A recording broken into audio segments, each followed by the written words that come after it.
Je suis un scientifique habitué aux conférences scientifiques, à transmettre des connaissances à des étudiants. Maintenant, il va falloir que là, on passe à la comédie de stand-up et à aller essayer plutôt d'interpeller le grand public et de le faire réagir sur ces sujets de société.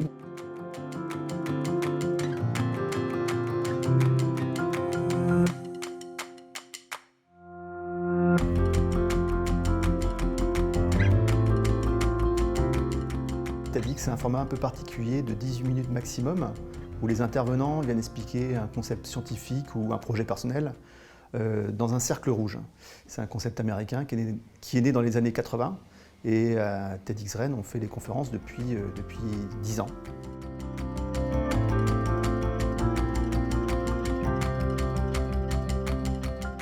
En fait, j'ai perdu mon fils Gaspard en 2015. Et après ça, je me suis vraiment sentie démunie par rapport à ce que je pouvais trouver autour de moi pour m'aider à me reconstruire. Donc j'ai eu envie de partir à la rencontre de personnes qui avaient vécu la même chose que moi et qui s'en étaient relevées et qui pouvaient en témoigner de façon inspirante. À la suite de ce voyage-là, on a créé un film qui s'appelle « Et je choisis de vivre », un documentaire.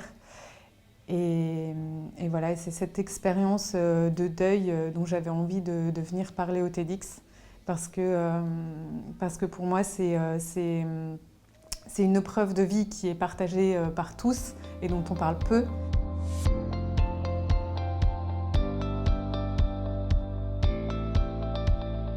Moi, je suis chercheur en informatique et je travaille sur les nouvelles technologies comme celle de la réalité virtuelle.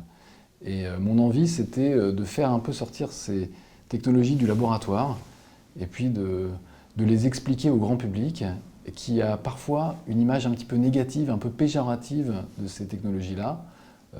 Des technologies qui peuvent être associées à l'isolement, à des effets psychologiques pas forcément très attirants, ou alors à des applications sans intérêt, à du simple divertissement, même si ça peut être intéressant aussi. Et moi, mon envie, c'était de montrer vraiment le potentiel de ces technologies, ce qu'elles permettent de faire, et ce qu'elles vont permettre de changer peut-être dans nos vies dans les années qui viennent, et puis de montrer des applications vraiment prometteuses, intéressantes, dans d'autres domaines, comme par exemple dans le domaine de la santé.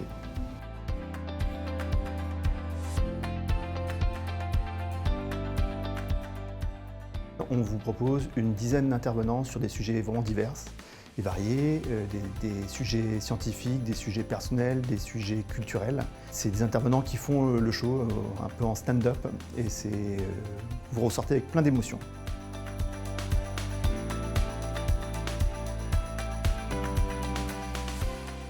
C'était aussi un challenge personnel de me retrouver là et de pouvoir partager ça avec les personnes qui seront là. Ça devient une de nos missions en tant que chercheur aussi, la médiation scientifique, arriver à être en dialogue avec la société aussi sur nos sujets scientifiques pour informer, alerter, expliquer, désamorcer certains sujets liés, en ce qui me concerne par exemple, aux nouvelles technologies et à leurs usages.